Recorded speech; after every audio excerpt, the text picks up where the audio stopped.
तरफ से, लेकिन फिर भी आरोप लगाए जाते हैं।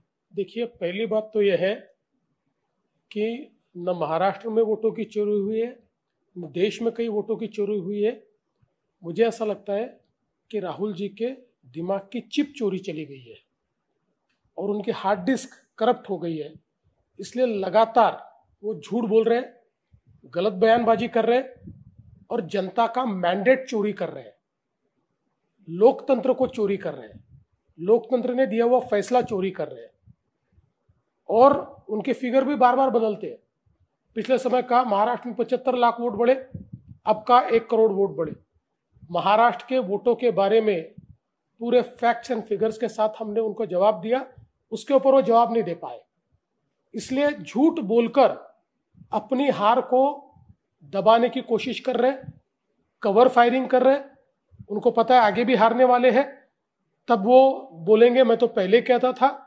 इस प्रकार की कवर फायरिंग उनकी चल रही है। और मैं सबसे ज्यादा आश्चर्यचकित इस बात से हूं कि आप लगातार ये कहते हो कि वोटर लिस्ट में गड़बड़ी है, वोटर लिस्ट में गड़बड़ी है, तो फिर बिहार में कॉम्प्रिहेंसिव रिवीजन को आप क्यों विरोध कर रहे हो? अगर वोटर लिस्ट में गड़बड़ी है तो वोटर लिस्ट सुधरेगी कैसे? कॉम्प्रिहेंसिव रिवीजन से। हम मांग कर रहे हैं 10 साल से कॉम्प्रिहेंसिव रिवीजन कीजिए, डी नोवो वोटर लिस्ट तैयार कीजिए, हम मांग कर रहे हैं। और अब जब चुनाव आयोग वो कर रहा है तो आप उसका विरोध कर रहे हो। सच बात तो यह है कि उनको ये पता है कि उनकी पार्टी का वजूद खो गया है और अपना वजूद वापस पाने की जगह भारत की लोकतांत्रिक संस्थाओं को बदनाम करने का काम ये उनके माध्यम से हो रहा है। मैं इसका धिक्कार करता हूं और जनता उनको वापस अगले चुनाव में इसका सबक सिखाएगी। पार्लमेंटचे विरोधी पक्षनेता आदरणीय आमचे नेता राहुलजी गांधी यांनी आज वोटची चोरी कशी झालेली आहे हे आपल्याला सगळ्यांना पुरावे सकट या ठिकाणी दाखवलेलं आहे। आता त्यांनी दाखवल्यानंतर भाजपच्या इकोसिस्टममध्ये सडो की पळो सारखी परिस्थिती झालेली आहे आणि सारी त्यांची इकोसिस्टम हे सिद्ध करण्यामध्ये लागलेली आहे की आम्ही चोरी नाही। आणि ज्याचं उत्तर निवडणूक आयोगाने द्यायला पाहिजे त्याचं उत्तर आता हे भाजपचे नेते देताना दिसत आहेत। खरं मामला तो गड़बड़ है और चोर के दाढ़ी में तिनका तो यहाँ पे दिख रहा है। अक्षरशः तुम्ही चोरी केली आहे वोटरची हे दिसत आहे।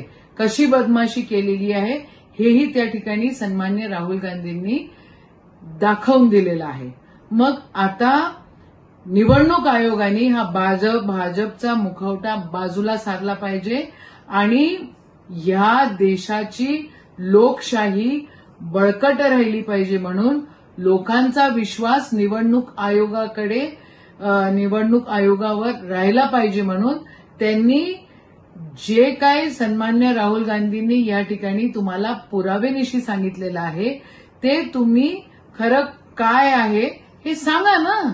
तुम्हाला भाजपचा मुखवटा का पाहिजे आहे? कशासाठी भाजप त्या ठिकाणी पाहिजे? निवडणूक आयोगाने याचं उत्तर द्यावं आणि भाजपच्या नेत्यांनी हे जे बोलणं आहे ना चिप आणि हा डेस्क खराब झालेली आहे हे बोलणं बंद करावं। लोकशाही सोबत तुम्ही खेळ खंडोबा केलेला आहे। तुम्ही पार्लमेंटच्या इलेक्शनमध्ये पण केलं, तुम्ही हरियाणाच्या इलेक्शनमध्ये पण केलं, तुम्ही मध्य प्रदेशच्या इलेक्शनमध्ये पण केलं आणि तुम्ही महाराष्ट्राच्या इलेक्शनमध्ये पण खेळखंडोबा केलेले आहे।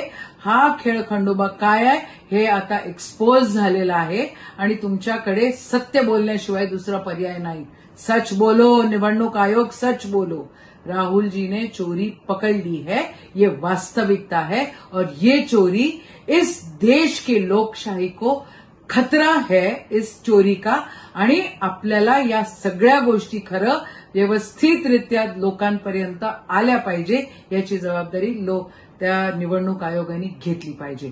जय हिंद, जय महाराष्ट्र, जय संविधान।